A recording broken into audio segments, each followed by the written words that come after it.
Alright, what's up y'all, it's LakerFan here. As y'all can see by the title of today's video, we're here to talk about the Demigod Giannis build. It's going to be 6'11" that we're showcasing in today's video, but I wanted to talk about what I have shown in a very popular video. This thing already hit 100,000 views in literally a day, and I want to talk about how I'm maybe backpedaling a little bit off the 7-footer into the 6'11" as I am now in the builder on this nice 4 a.m. right here. So 2K gave me a code, I was able to get on the game early, I have access to just the My Player Builder and stuff like that, and I'm able to look around and stuff like this and lab a little bit more before you guys invest VC into your build. And this is why I really wanted to lab this build in particular, because a lot of people were very intrigued about it, but I wanted to make sure you guys aren't wasting your VC on anything. So real quick, I'm gonna go ahead and just showcase the 7-footer very quickly. This is the build that we're looking at, 7 feet, 221, 7'10" wingspan. This had really elite attributes when it comes to like defense, finishing, all that stuff, but it didn't have ball handling, and I said I wanted to revise that a little bit. Now, I want to talk about why 6'11" is looking so much better, and you'll see when we get there in just a second. But this is still a very good build. At 7 feet tall, you still have 77 speed, 87 vert. You have really good rebounding, even at that, still with goal rebound chaser requirements of 93 on any of the rebounding. Still have enough block rating for the gold anchor, which is obviously nice to have as well. 70 steal, 69 perimeter D, and 79 interior defense. That 79 interior D wasn't amazing either. I want to say, like, it's something that definitely could have used a little bit of work as well. Pass accuracy, very solid, definitely good. And then it has a little bit more this build has a little bit more post control than the 6'11" does. I'll just let you know that. Also, it has a little bit more close shots. So this build might be more meant to be a role player, so to say, of a good screen setter, good rebounder, good defender on the interior, solid defender on the perimeter, and then obviously a real force in the paint when it comes to either standing layups, driving dunks, standing dunks, whatever the case may be. But the one catch to this build as well was the fact that it didn't have very many takeover options. It's a little bit limited as far as it literally just has 2, and they're glass and rim, which are pretty bland, not very fun to play with. I'm not going to say they're not Giannis-like, because obviously Giannis is a very good rebounder and very good shot blocker and just interior contester and stuff like that too. But now I want to bring you to this build right here. Now I will let you know, you can make it as center or power forward. It really doesn't matter. Me personally, I want to be able to kind of exploit a little bit. So for instance, let's say if Kitchen, who is going to make more of a stretch big type build, if he makes it at center and it's like 6'9" or something like that, yeah, I made a 6'11" power forward, I could line up at a shorter position than him, and that to me sounds very cheese to put your inside build in something like that, especially if you plan to play 2v2. I know it's some toxic stuff, but I'm just telling you guys as it is. So anyway, I'm probably gonna go with more power forward on this, maybe center, I don't know, I haven't really decided yet, and I don't think it really matters. But anyway, 6'11", 216 on the weight, 7'9" wingspan. With this right here, I do want to let you guys know, when I revised it, I wanted that 94 rebounding. It gives you Hall of Fame box out beast, and really to just not have that 1 rating and be just sacrificing 1 more badge level of something that could be pretty important. We don't know whether box outs are going to be extremely, like if this badge truly is like make or break against like 7'3" centers or other 7-footers or anything like that. Obviously, it's up for grabs, so we don't know yet. Not to mention, Box Out Beast is kind of worm tied into this too, so I think it's a very important badge to even have on Hall of Fame. So just keep that in mind. Like I said, this is why we have the revisions. This is why I told you guys be a little bit hesitant as far as what build you're going to go with. Now, for the 6'11", you get 70 ball handle. I already went and tested this. I'm going to show you guys the footage. Ironically, or I shouldn't even say ironically, unfortunately, you have to upgrade your build's ball handle to be able to like see what animations you're able to get. So I want to show you guys what you're going to be capable of getting as well, so that you have a little bit of frame of mind for it and you don't have to upgrade your build to be able to unlock the ability to see stuff like that. But anyway, 70 ball handle, plenty good enough in my opinion. I will say I wanted to get this build post control. I desperately wanted to get it post control just for this reason right here. You are going to be able to get Hall of Fame quick first step if you have elite post control. I don't think I'm going to pull it off. I don't think I'm going to be able to make it happen. I think I'm just going to have to rock out with bronze quick first step and just deal with it. Because personally, I think I could still dribble decent with this, but not elite. I think honestly, if you want to go straight fun factor, you could go way higher post control. But at what expense? I mean, are you going to get rid of like a whole category of rebounding, or maybe like make your shot blocking and interior defense extremely poor, or take away from your godly physicals right here? I mean, 6'11" at 79 speed, 90 vertical too, man. It is so beautiful. I think the strength is plenty fine, personally. You have enough interior defense to be able to get silver brick wall, so you don't have to rely on your strength for it. And not to mention too, I just really don't think, I think a lot of people are overrating Bully, personally. Now, Maybe I should get one more strength. Actually, we'll go ahead and do that because that at least lets you get it on bronze if it is amazingly good. But personally, I don't think tier 3 badges are ever going to be worth running on bronze. Like, to spend 5 points on a bronze badge is crazy talk if you ask me. And I would much rather spend them into like actual slashing things or even be good at catching lobs. I'd rather be good at catching lobs than even just get bronze bully or even silver for that matter. Alright, so all I did was I dropped my acceleration and my free throw by 1, and you're able to unlock that extra strength cap. So you will be able to get bronze bully if you would like to, but personally, like I said, I don't think it's really going to be extremely worth, but we'll at least give ourselves that option to fall back on. If you want bully at an extremely high level, let me just go ahead and showcase to you guys. Like, I'll make sure to make that revision again, and I really have to remember to do that, but let's just go ahead and showcase what it's going to look like when you go crazy on your weight like this. I mean, like, let's get to at least 82 strength for silver bully. You're now down to 76 speed, which I understand is not a extreme loss or anything like that, but that's literally just for a little bit more strength. And real quick, just as a reminder, as you can see, you need 89 strength to get it on gold. If you go to the point where you can get it on gold, you're going to have 73 speed, 86 vert. I mean, personally, to me, I just don't think it's worth at all, considering that you're just not really... I just don't think you're going to be able to afford it, honestly. And I know a lot of you guys are going to be like, well, that's not very Giannis-like to not be able to have bullied, to not just shove people out of the way. I personally believe, if you look at the way the badges are tiered in this situation, to be able to pair Slithery with Limitless Takeoff in Tier 1, to still have Posterizer in Tier 2, to have things like Aerial Wizard in Tier 2 as well, where you can catch lobs, you still have things, I mean, they're such great badges as far as where they're tiered as well, and just, I really think this is an elite spread right here. Now, what do I find worth putting on for tier 3s? I feel like maybe double up on like Silver Fast Twitch and Silver Masher. I really do wish that I could have a higher close shot on this build, but to be able to have the fun factor of getting driving contact dunks, like think about this for a second. You have 2 dunk packages of the Pro and Elites for the driving dunks. You have 2 dunk packages for the Pro and Elites of the standing big man dunks as well. You still have 70 ball handle. We'll get into those SIGs in just a minute. You have pretty decent speed with ball for how tall you are as well. And then again, Elite Defender, 31 badges. I honestly was under the impression you could only get 30. And now to see that you can get 31 is crazy in the builder. So anyway, as far as the physicals too, obviously a physical freak. As far as how this build embodies Giannis, I will say, I was talking to Joe about it. He was asking about what my Giannis build looked like because he saw I tweeted about it, and he didn't seem like too happy about the fact that I didn't have shooting on it. But personally, like, where are you gonna take away from this build as far as the Giannis factor? What about this build like is overrated in the sense of Giannis? Maybe into your defense, so to say. As far as the physicals, you have to max these out 100% to even match that Giannis level. Rebounding, again, have to match that goal rebound chaser. Shot blocking definitely has to like chill around here, and perimeter defense, he's not lacking in perimeter D or steal by any means, so this definitely has to be embodied. And as far as the ball handle and speed with ball, again, it's not like he's a absolute like Dwight Howard of a dribbler. Like, this dude is still a point forward at heart. So personally, to cut out on the thing that he does the absolute least, I don't really think is that big a deal, even if it's no mid-range. Free throw, as far as how this is going to play in Pro-Am, we don't know yet, to be fair. I'm making this on day 1 of the game, and I haven't shot a single free throw. So obviously this could struggle. I think the one area that I do lack the most, like I said though, is going to be close shot. I think it's okay though. I mean, to have Silver Fast Twitch, Silver Masher, you're still very tall in comparison to some people you're going to be matched up on if we're talking Park. For Pro-Am, it's a little bit tougher to say. I don't know how this truly is going to play in Pro-Am, but I do know this. It's going to be a great backside defender. It's still going to be a great pick and roller. I just think you're going to be a little bit more clean and precise with the moves that you do in the pick and roll. You're going to be dunking the ball like a whole lot more than you would just catching it down low, waiting for people to jump at you and stuff.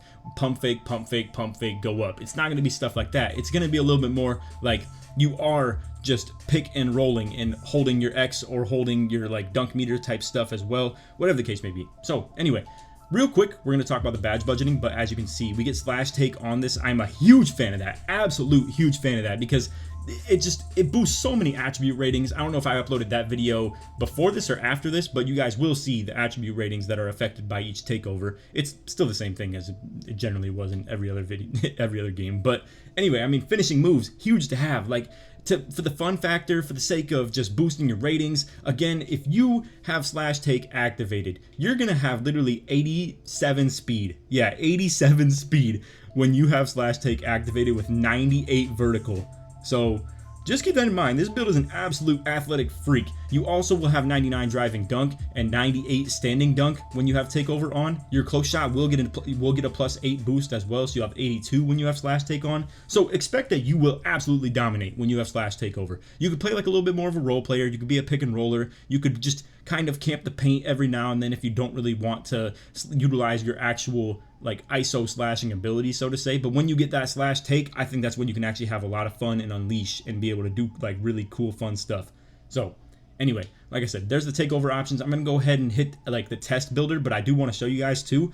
Cool enough, we actually did get a Giannis comparison, so it is gonna have him literally right there on the shades of Giannis. So really, really nice. I know I'm not the biggest like fan of that when it comes to my build videos. I don't really gauge this screen right here as a huge factor, but it is cool when you actually do get it to work. So for the test builder, I want to show you guys the badge counts and stuff like that and how this is going to be budgeted, how it's going to work for you. Me personally, I'm a huge fan of tier 1 finishing badges for this build. Like to go slithery, obviously you're going to want gold limitless takeoff as well. This is going to help you with a lot of contact dunks too. I see a lot of those 6-8 slashers making their builds, and they like, the problem is that you get all these badges in tier 3, right? It's going to be posterizer, slithery, limitless takeoff, all in tier 3. And for you to equip all of them is an absolute pain. It's so bad. And I see so many slashers that are going to come out here with literally no limitless takeoff or no slithery. And then even when they make those 6-8 slashers, they still can't afford bully at all. So really, like, to me, it just seems so impossible to make those 6-8 slashers as far as the badge counts go.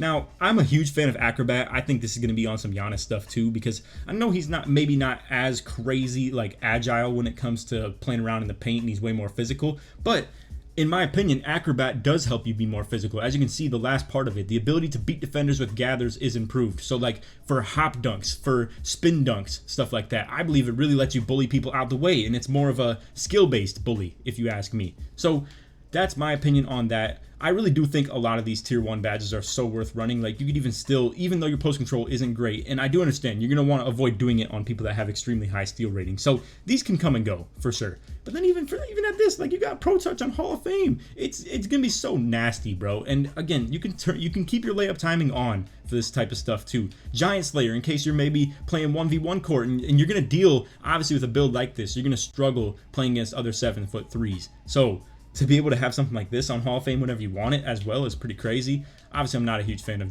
Dream Shake or anything like that. I did mention Aerial Wizard would be pretty cool to run, but obviously it's pretty expensive. Fearless Finisher is debatable. I don't know if this is worth if you can only get it on silver. So it's a little bit of a debate as far as whether you would put that on or not. Now, obviously I need one more badge point to be able to put Gold Rise Up on. Honestly, I'll have to play around with it a little bit. I think you could get away with not running Masher if you wanted to run Rise Up, and same otherwise. I think you get away with not running Rise Up if you wanted to run Masher. Whichever one you want to rely upon more. We're gonna have to see how standing contact dunks work as well, or even if like there's a standing contact dunk meter. I don't know. We'll have to see that. But honestly, if you wanted to put Rise Up, you could just take one badge point off. You could put this on, Core Badge it as well, because it's going to be your most expensive, and then put one thing on between Fast Twitch or Masher. Or if you really wanted Bully, again, if you're playing 1v1 court or something like that, or 2v2, maybe you could just kind of switch these things around and put this on if you really want it. Or if you're playing like an absolute role player and you want to put Aerial Wizard on, you could do that as well and have it on Hall of Fame. So personally, I think you have a lot of options here. What would I do though? I would probably take this off and go ahead and just go double Masher and Fast Twitch. I know you probably don't gain the extra badge point or anything because you're not like you're not core badging a tier 3 gold. Instead, you're doing it on a tier 3 silver. So I do understand you don't get like that extra badge point worth, so to say. But either way, here's your final look at the finishing badge count. This looks amazing to me personally. Fast Twitch and Masher on a solid level. Gold Posterizer, Gold Slithery, Gold Limitless Takeoff, Gold Acrobat. I do want to mention though, like I said, I think if you go with that Gold Rise Up, you might really be able to utilize your standing contact dunk ability a little bit more. So again, you're not locked into this stuff. At least I'm 90% sure that you're not locked into this stuff. So I would definitely just play around with it a little bit. So anyway, moving forward into the playmaking badges, as you're gonna see, there's gonna be a lot of bronze and silvers here. It is what it is though. This is kind of just what we're working with, to be honest with you. And I think that it's just gonna be how it is with this Giannis build. It's gonna be so hard to upgrade this with post control, just to be able to be an elite defender, a good ball handler, a solid, like, you know, very elite finisher, I actually should say, and then still have post control. Seems pretty tough to me. Now, the one catch to the playmaking category is that you're not going to be able to get unpluckable as the build currently stands. Now, maybe in the future, as far as seasons go and stuff like that, the season rewards potentially could still continue to be the extra badge points like it was last year. And then maybe in that situation, you'd be able to afford unpluckable or a tier 3 badge just in general. But honestly, like I said, I don't think it's worth to equip tier 3s on bronze or silver or anything like that. And obviously a build like Giannis, where we're going to make it a super tall ball handler, isn't going to get Hall of Fame unpluckable unless we had post control, like I said, which in my opinion is way too hard to upgrade. So it just is what it is. Again, for 2v2, you're going to take that break starter off probably. You can just throw it into extra badges here. You're actually probably going to run out of stuff to run, if we're being completely honest. I mean, like, you're going to end up running literally, like, special delivery at least like a silver level or something. So honestly, it just is what it is. I mean, hopefully you're going to be able to get a couple extra playmaking badge points to be able to equip some stuff like this, like post playmaker or dimer or unpluckable, needle threader, whatever the case may be. That's definitely where I'd pump those extra badge points into. If there happens to be something like college, or if there happens to be something like the extra badge points that you get for hitting the level 40 challenges or whatever. As far as defensive badges go, I think it's a pretty good layout right here. As you can see, we have a couple Hall of Fame tier 2s with Chase Down Artist and Box Out Beast. Like I said, I think these are actually going to be very useful badges right here. Chase Down maybe is a little bit more debatable. Maybe we could afford to just put this in bronze if bronze is extremely good, paired with good vertical and good block rating like we have. But my assumption is that you're going to be an elite hedge defender with this build. You got really good speed, you can move around really good. Your vertical, your speed is insane. Your block rating as well, paired with Hall of Fame Chase Down, I want to at least test it. And then obviously if it is extremely good on bronze, then we could just knock it down and then put something like Pogo on or something. So definitely a thought. Obviously, as you can see, you can even still afford to do that, because if you take Chase Down off entirely, you can still afford to put your badge points into these categories right here. So, like, as in, I'm saying you have enough tier 1 and tier 2 badge points equipped. We have 12 between these two. So this build is elite defensively. You have so many badge points as far as this stuff goes.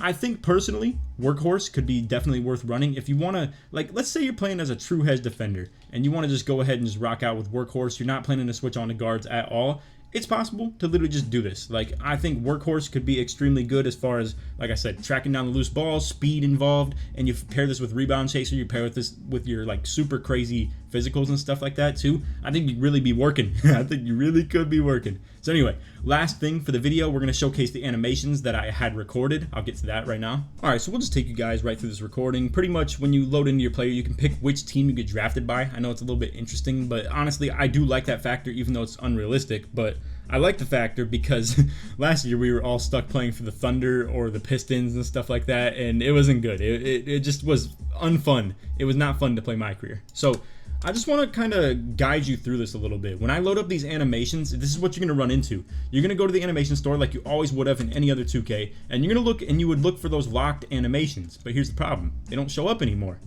It's not in here. And I was wondering, I was like, bro, did they really nerf 70 ball handle this hard to the point where, like, you literally just don't get anything? So I was lost. I was looking around like crazy. I was trying to find something, and as you can see, like, I just kept on looking and you can't find it. So this is where I literally just decided to drop 30k VC into a build that I'm not even going to use, because I ended up not even using this form of the build right here because I wanted to just choose to upgrade my rebounding by 1 more to be able to get that box out beast on Hall of Fame instead of gold. So now, as you can see, we have a couple unlocked. So to kind of come back to this, as you can see, the only dribble style that we're going to have is going to be pro. So this is definitely the one that you're going to run, though, I would assume. We'll have to see what these two look like between normal and basic, but I don't see why you wouldn't run pro over all of those. As far as the signature size ups, funny enough, we have the J. Cole Sigs in here, so that's hilarious. I think personally the ones that looked best to me were maybe Ben Simmons. It just seemed the quickest and the most capable of, like, just comboing a little bit. Obviously we don't have killer combos on this build by any means, but it is what it is. You still want the fastest things that can kind of just back and forth, so to say, and just get you to whichever ball hand that you want the fastest is pretty much how I see signature size ups. But anyway, moving forward into the size up escape packages, we have the LeBron, and I wanted to let these animations play out because I wanted to see if they had that crazy hop back still in the game, and they definitely do. It took a little while for it to pop up, but they definitely do. So you can see, I mean, decent sigs, everything's moving pretty solid right here, and you can see nice little behind the back right there, and then there is the hop back right there. So LeBron James signature size up escape package, or I said signature size up escape package is still extremely good, and I definitely think the fact that you can get a 70 ball handle really, like, speaks to how good this build will be. The one thing I was a little bit unsatisfied satisfied with was the moving behind the back. There really are no moving behind the back SIGs to work with, but as you can see, the LeBron crossover right there is pretty solid. But as you can see, like normal moving behind the back, I mean, this is okay. It's not horrible. It can still move kind of decent, but obviously, you know, it's nothing elite by any means. So it is what it is. Basic looks horrible though, so definitely normal. Normal is definitely a move for that.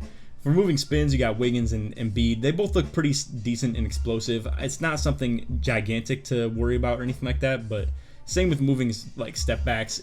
Everything looked, you know, just normal. I mean, I didn't let the animations even play out for the most part just because I was like, I don't know how often I'm going to be doing a moving step back. Low key though, you can get some pretty decent speed and like momentum out of them if you do them. I know obviously you'd think a step back is more for like actually stepping back and shooting, but anyway, triple threat. I wanted to come back to this real quick. There are multiple different options right here. I don't think there's any requirements for most of these, to be honest with you, but I could be wrong, potentially. But as you can see, you got Kobe, triple threat, you got Zion, Zach LaVine. Michael Jordan, obviously, is probably going to be the one that most people run. You got Luka, Embiid, Booker, Pro, normal, all that stuff. So anyway, that is all for the video. I hope y'all enjoyed. If you did, for to drop a like, sub if you're new to noties, all that good stuff. And let's track this one to 2,000 likes in the first 24 hours. I'm not expecting, I don't know, I'm having a hard time expecting what's going to happen as we get into the area where everybody else now has the game. I don't know if the views are going to kind of diminish just a little bit, or if we're going to carry this momentum in and like go crazy for launch. So let's get at least 2,000 likes in the first 24 hours. That'd be really awesome. And I need to stop setting the like goals for 24 hours because these videos are gonna have some more longevity now. So I need to chill. Maybe we'll go 3,000 total, something like that. But anyway, that's off video. If you made it to the very end, put Giannis in the comments to show your support and made it all the way through to the end of the video. But other than that, like I said, I hope y'all enjoyed, and stay tuned for more NBA player videos. I'm going to be doing a little bit more of these. For the other ones, since it's not going to be exactly like my build that I want to create my way, I'm probably going to be a little bit more catered to their actual play style. I thought this one was still pretty accurate though, and pretty similar to how he's going to play. But anyway, that's all for video. Hope y'all enjoyed, and stay tuned for other videos. Take it easy, man. Peace.